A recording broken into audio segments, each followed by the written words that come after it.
friends would say, hey, Kiale, go to church with us?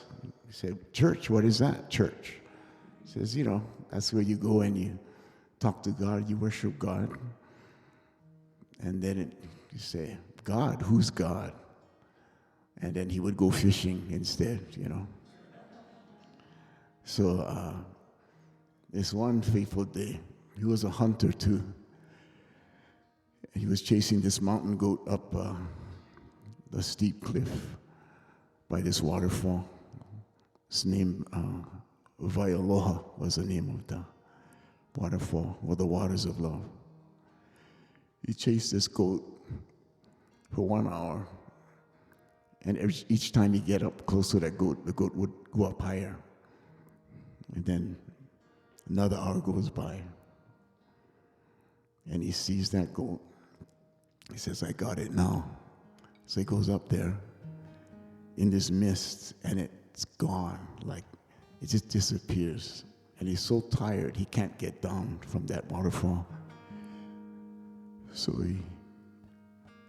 he looked up to heaven. He said, if there is a God up there, if he saved my life, I will dedicate my whole life to you.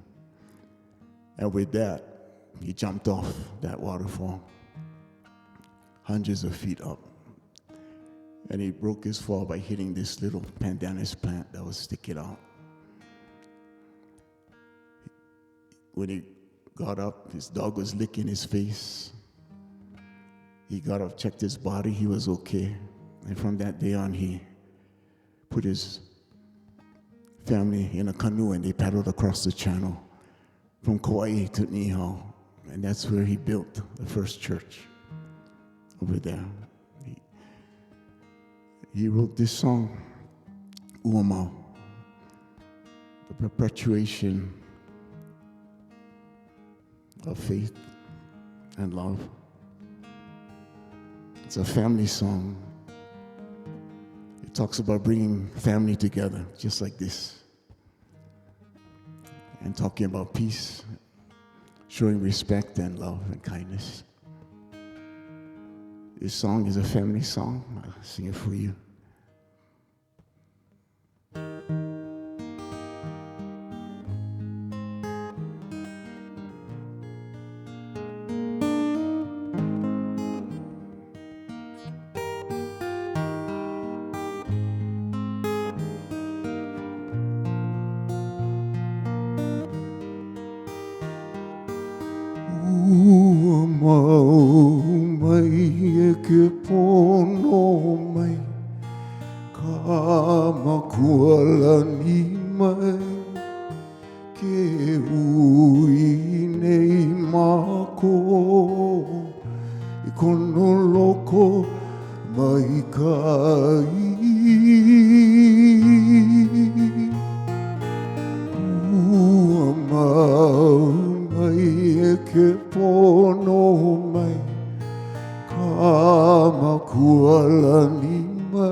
Iko ka koroa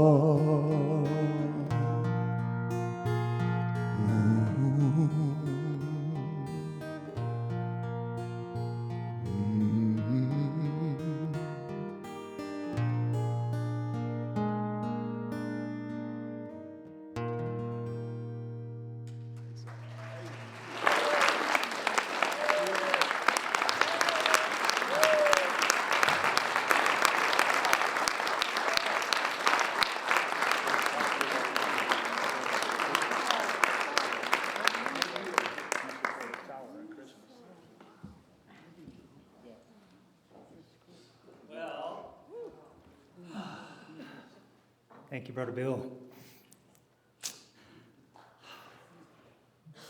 So most of you know Nikko. Sometimes you don't get to talk to him because he's sitting back there running our live stream. And in 2020, when the pandemic hit, Nikko and I sat back there and decided we were going to create a live stream to keep our service going. And the day the pandemic hit, we had something started and ready, and we kind of evolved it, and we didn't miss a day, a Sunday of services from the live stream. So for a few years,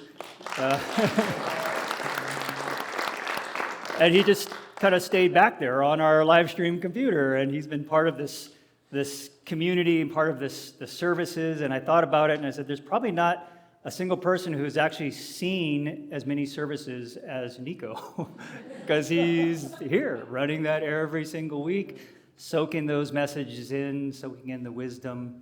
And I remember him saying it once, maybe one day I could do a talk. And then here he is. It worked out. Normally as parents, we can relate, right? We say our kids are our biggest teachers, but usually that's because there's so much trouble that we are like, oh my God, I've learned so much about patience, about, how to talk to people when they don't want to listen to you. And so that, in that sense, our kids can be our biggest teachers. But it's different for Nikko. He was never, I wouldn't say never, but it wasn't a problem. He was our biggest teacher because he has an innate wisdom that, of course, every parent thinks their kids have. But to give you an example, his favorite book in high school was the Tao Te Ching. I'm like, who reads that stuff? Other than Jim, that's like woo-woo. So he has been one of our biggest teachers for Claire and I, and so we're excited to let him share his music, his wisdom that he's learned. He's a multi-talented musician, a Tai Chi teacher, master, and I could go on, but I'd sound like a parent, so I'm just going to let Nikko come to the stage. Thank you, Papa.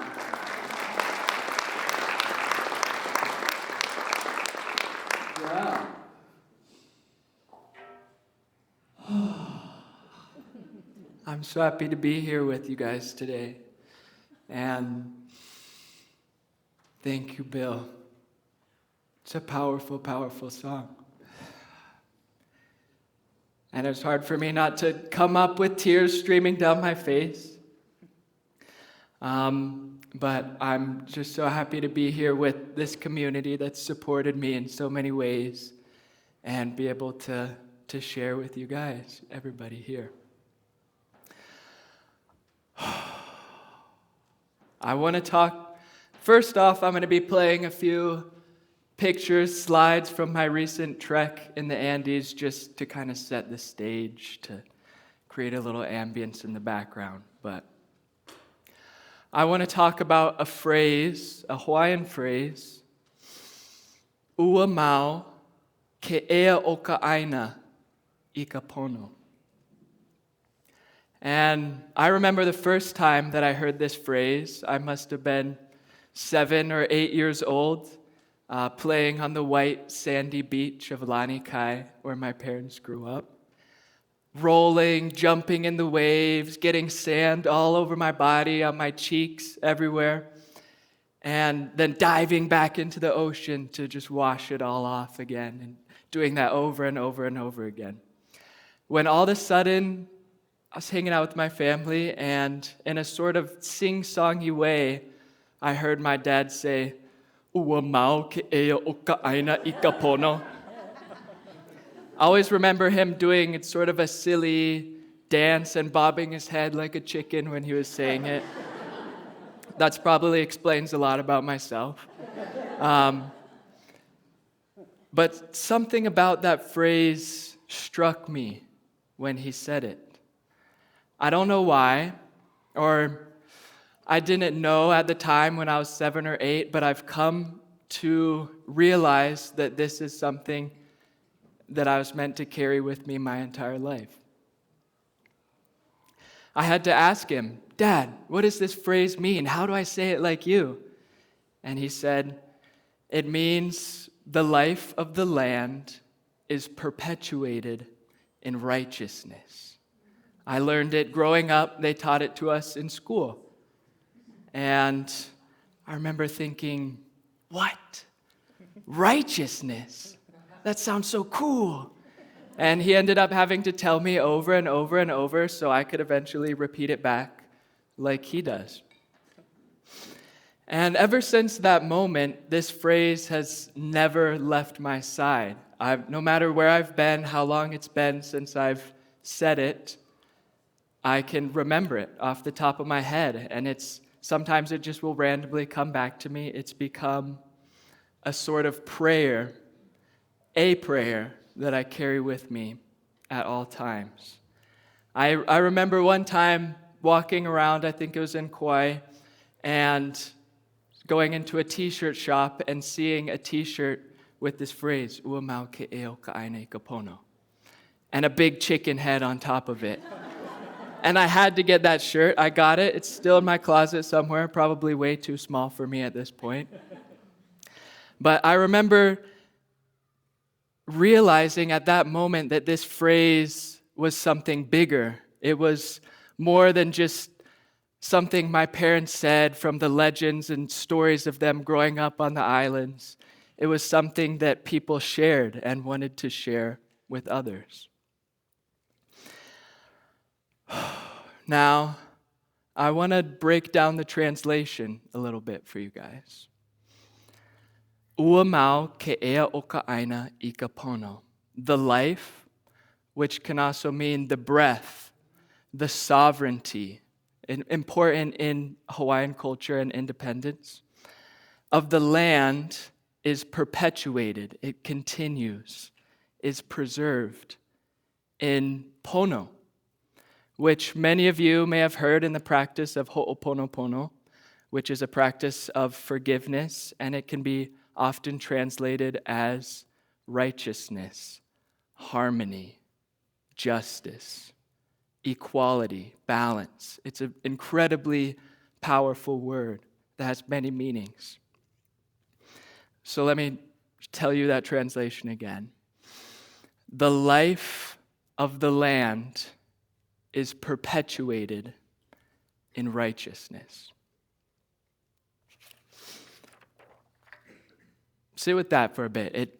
I've come to learn and relearn again what this means in my life, and it's become increasingly more powerful, and I'm going to share a bit about why. It's something that I say while walking, especially barefoot, which I'm sorry if my toenails are a little too long, but as a gift of thanks to the land, I say this, a gentle reminder that through the seeking of harmony, of righteousness in my own life, I am playing a part, no matter how small that part is, in the perpetuation of all the beautiful life on this planet.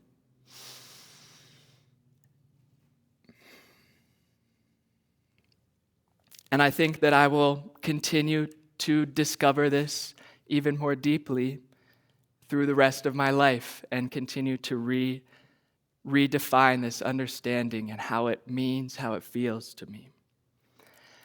And I carried this phrase with me on my recent trip to the Andes, where we did some trekking. And it became a gateway into relationship and spiritual connection with the natural and living world around me while I was there. I'm going to grab a quick sip of water. Thank you.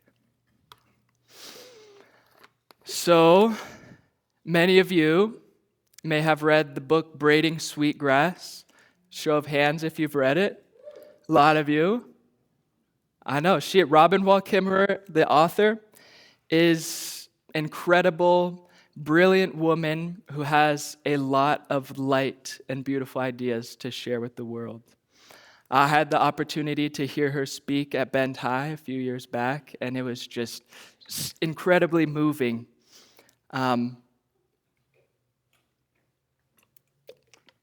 One idea that she shares that I really resonate and connect with is the idea of the grammar of animacy, the grammar or the language of animacy. And this originates in the practice of many indigenous languages where there's not often specific identifiers or words for like tree, that thing over there. It is language that connects us more, that is, oh, my brother, my friend, something that makes it come alive in the way that we refer to the world around us. I believe that this way of shaping our language, the way we speak, connect, communicate with each other, is an incredibly powerful way to build our own relationships with the natural world around us. Let me give you an example from my own experience from trekking in the Andes. There's, I think that's Tina or Moon maybe on a horse there. Beautiful. I was just in awe of these clouds because there's no vegetation, no trees, no anything, just the clouds and the mountains, stunning, vast landscapes. But on our trek, we were guided by my friends, our family friends, Rogelio and Washi. And they grew up steeped in the indigenous Incan traditions, the Quechuan language. And I was taught the word apu by them, which means the spirit of the mountains, the energy that surrounds the mountains, the sacredness of the mountains. It shifts that perception from, wow, this beautiful mountain, to a being of agency. It's no longer a physical landmark. It is a guardian, a source of life for the people in the land, protection and great power. The apus provide the water, the weather that people are so reliant upon, the food, their crops. It's a bridge. They are a bridge between Pachamama, Mother Earth, a physical bridge, a spiritual bridge to us who are walking this land. And on my journey, some days I felt so small in comparison to these great apus, which were so vast.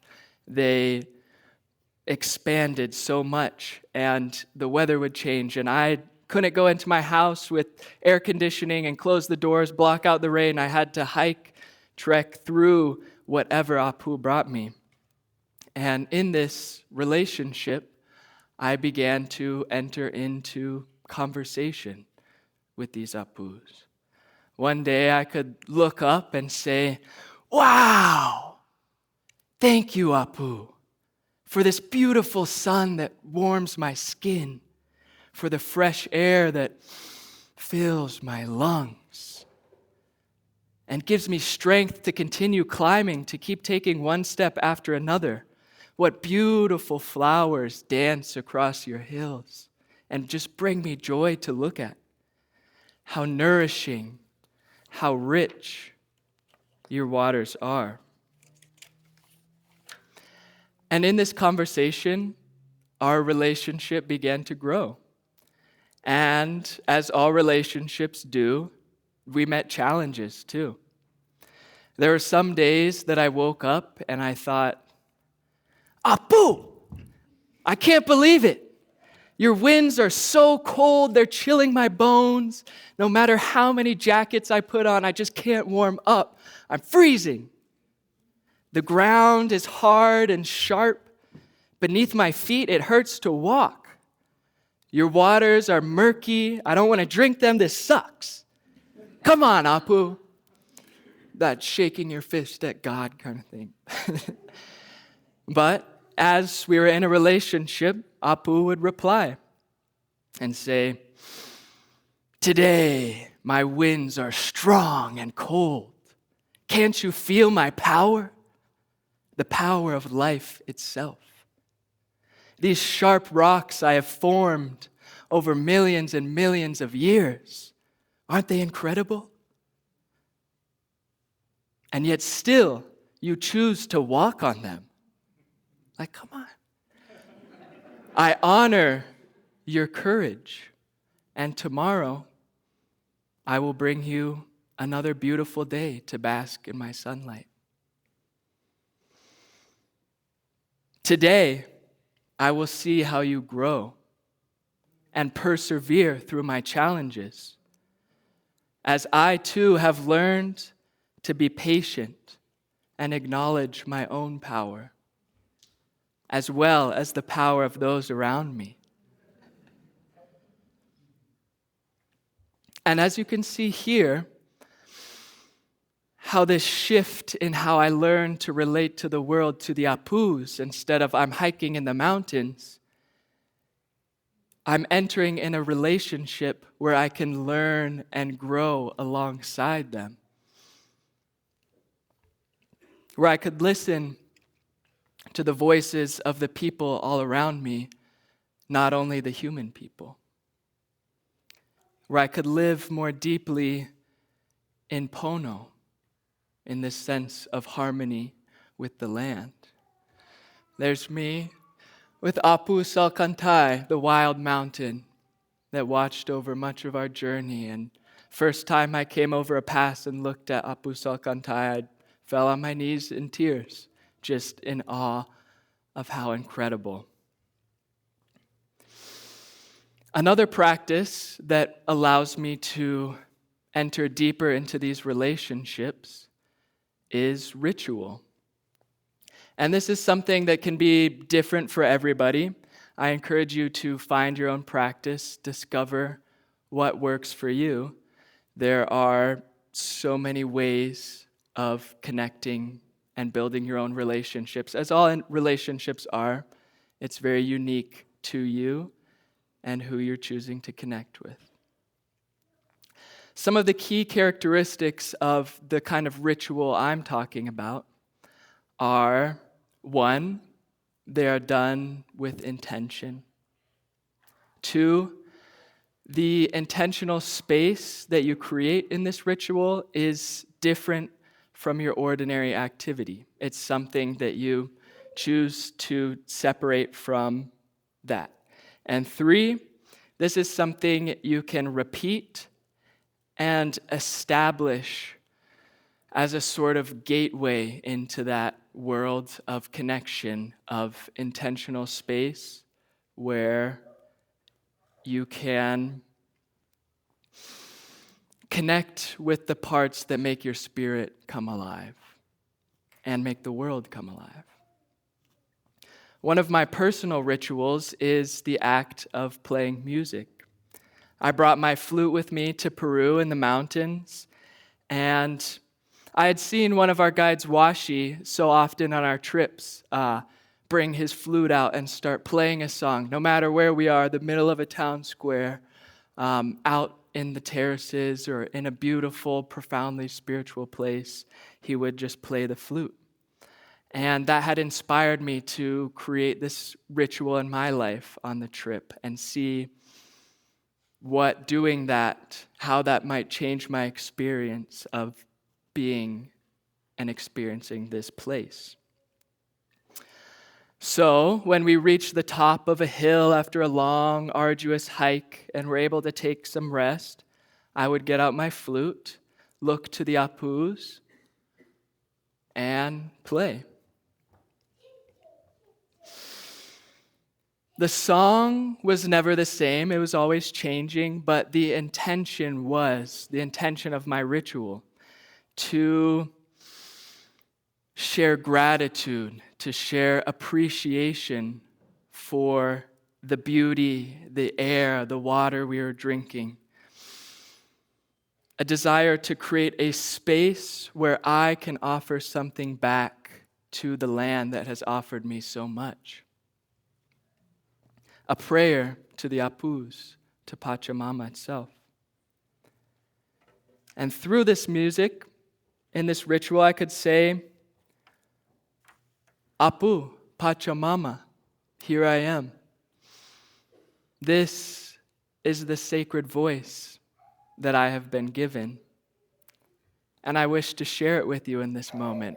I wish to run around and laugh and play and giggle and jump in excitement.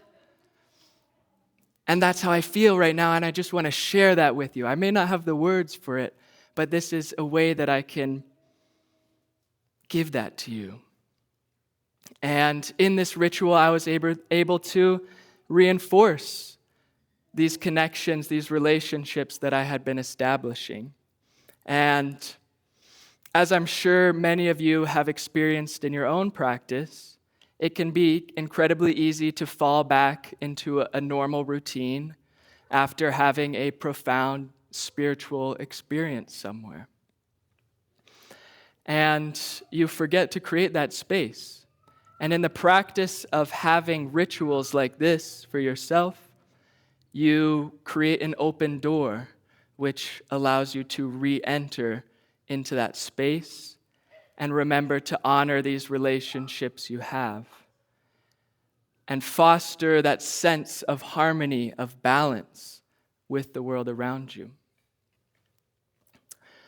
I want to tell you a story now, a sort of culmination of these practices in my life while I was in the Andes. And I'm going to take a sip of water too. Your mouth gets dry when you're talking a lot, huh? Who would have thought?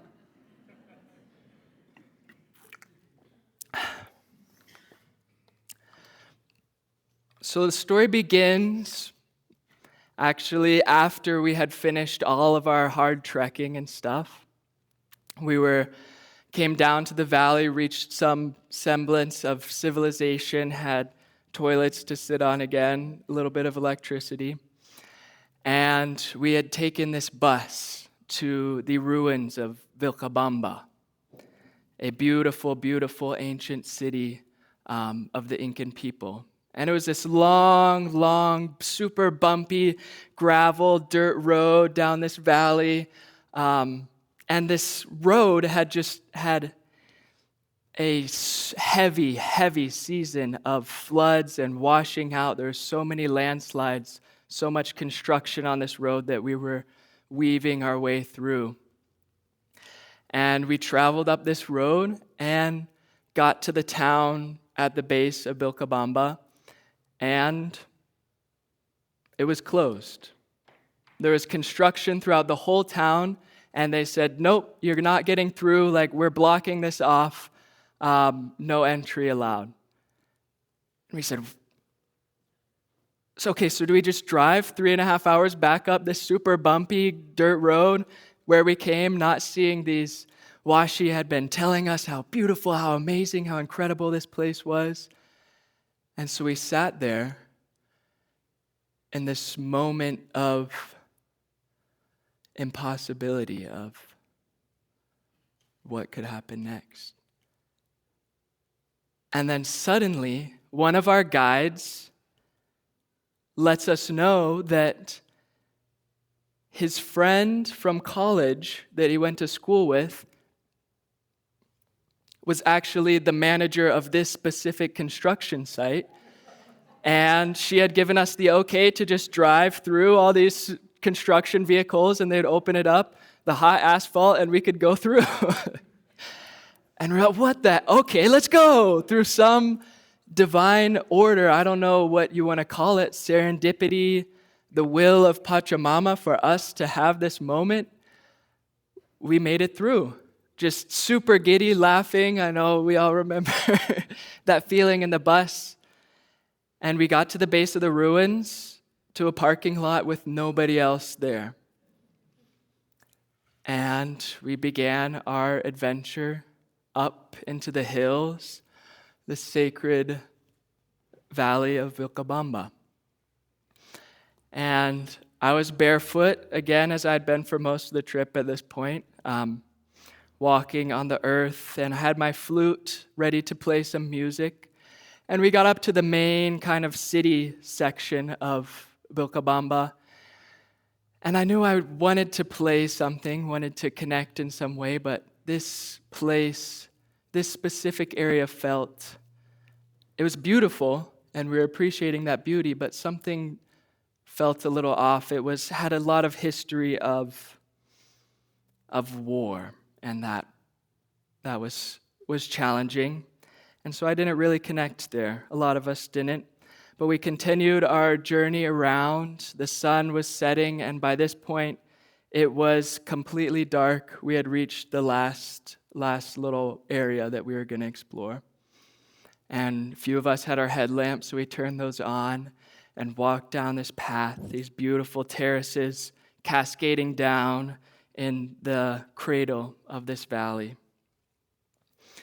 And we scanned our headlights up and saw these incredible, humongous stones that had carved almost steps and fountains in them and seats and just intricate, perfectly smooth carvings of these rocks that must have been thousands of tons, just huge. Apparently they were moved there from somewhere, no idea how, but they were sitting in this field.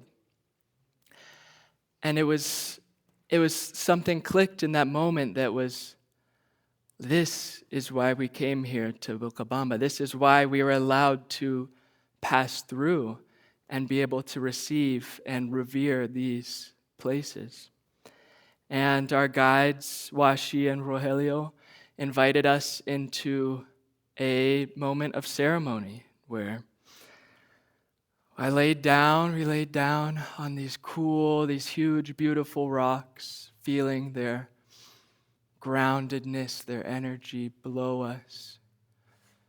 And Washi begun to sing a song to Taitai Inti, Father Son, to the Apus, to Pachamama.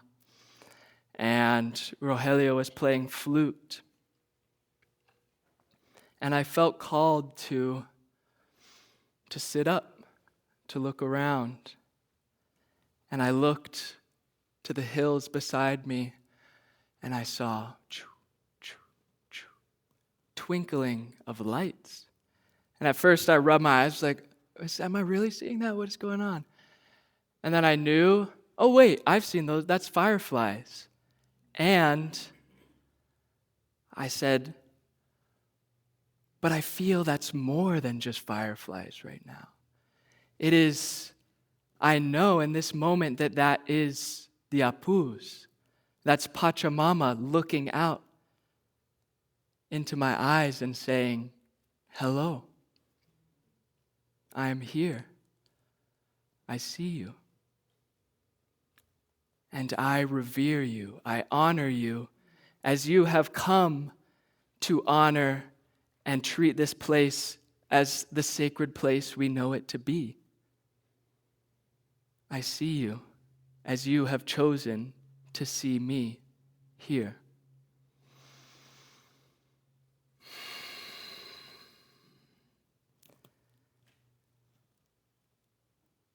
And in that moment, something shifted for me.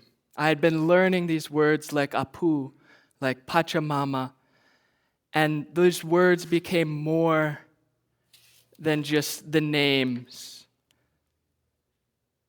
They were invitations into this relationship of reverence. They are part of the language of animacy, of seeing the world as alive.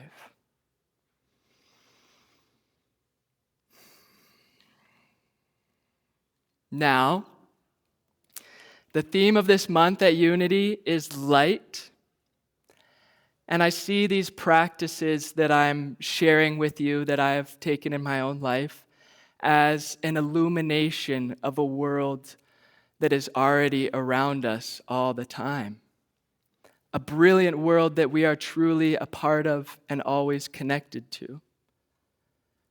If we are able to illuminate these relationships in our own lives, as many indigenous cultures have done for years, we open up an avenue to learn and grow, not as individuals, but as one interconnected family, one larger community.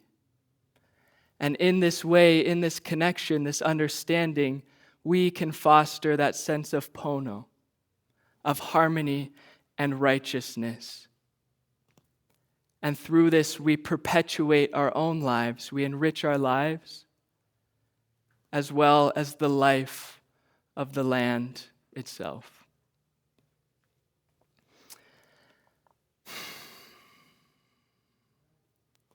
Today just so happens to be my birthday too.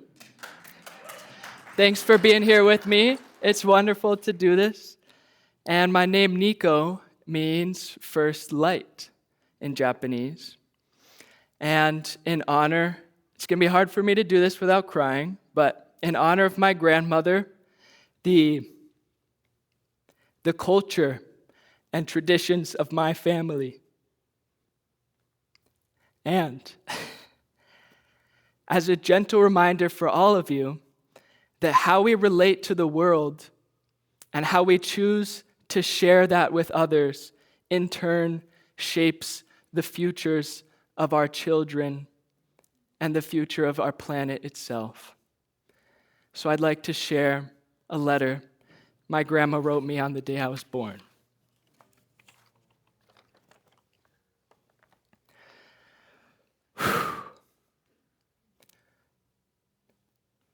I can't look at you, Keisha. It's my aunt. September 7th, 2001. Dawn comes, and with the dawn, a new glow. A ray of warmth and gentle presence. A child of the day. From the light of love is born. He nestles, quiet and peaceful in mother's arms, brought forth with his father's loving hands and from his own tender heart. Brother comes, touching his soft face, holding him close to his own small body, marveling at this new creation. What is your name, precious child? And where do you come from, gentle soul? I am Nikko, a son of the source of light, of love, of joy. I come from life itself, from the energy of the scene, from the spirit that creates the universe and all life within it. As the light of the day reaches into the depths of the dark earth to create life, I will bring that light spirit to you, illuminating the deepest recesses of your heart. Flowers will burst forth from the ground of your being. A rainbow of colors smells delicate and pungent, tastes subtle and rich. I am your Kalei. I will string together the lovely flowers that spring from each and every one of our souls, creating a circle of beauty and love that will be an unending, unbroken ohana, our family. Thank you.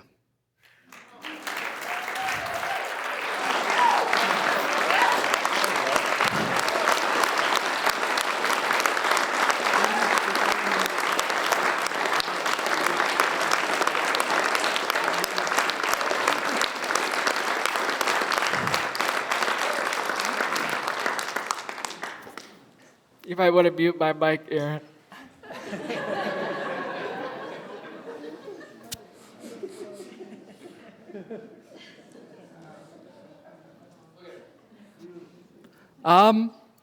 Now I'm going to share a little celebration of this reverence, of this awe, in the form of a video that I took on my iPhone as we were in Peru, and I made a little soundtrack, recorded all the music behind it. So treat it as a meditation or just enjoy.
Thanks for enjoying with me.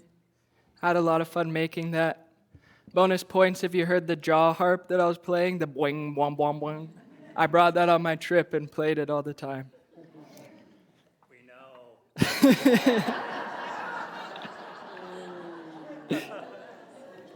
And we liked it. I think the flute is a little more relaxing than that. But I have one more thing to share with you guys.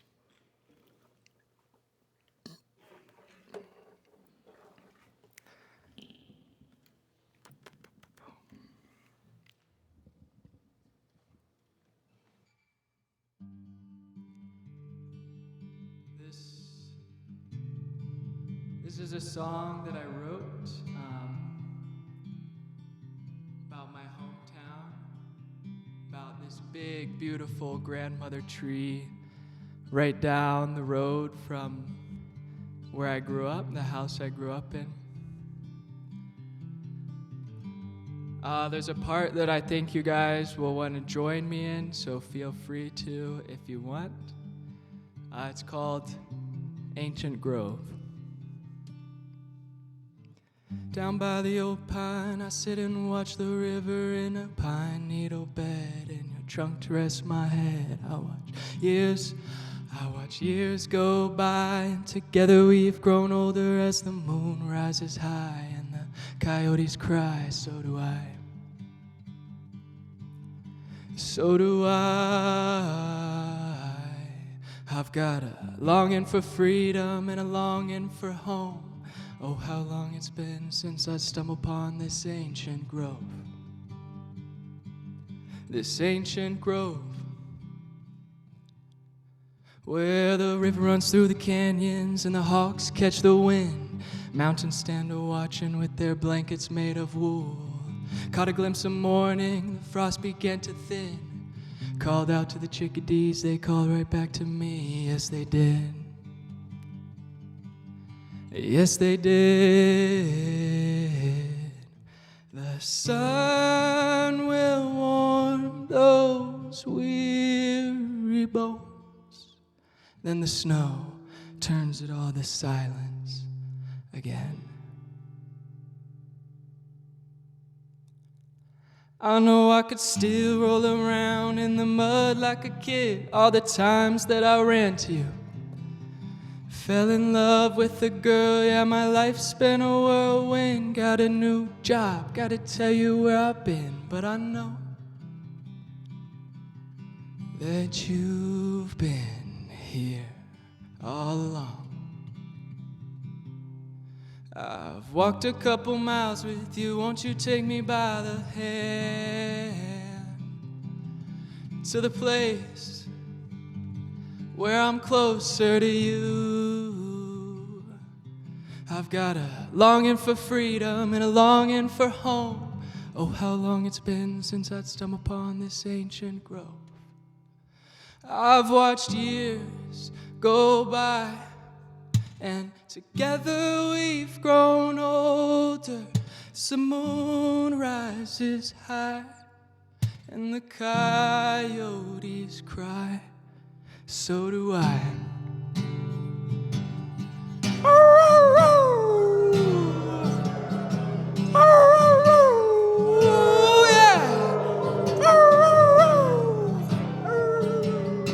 So do I, so do I, so do I, so do I, so do I, so do I. I've watched years go by, and together we've grown older.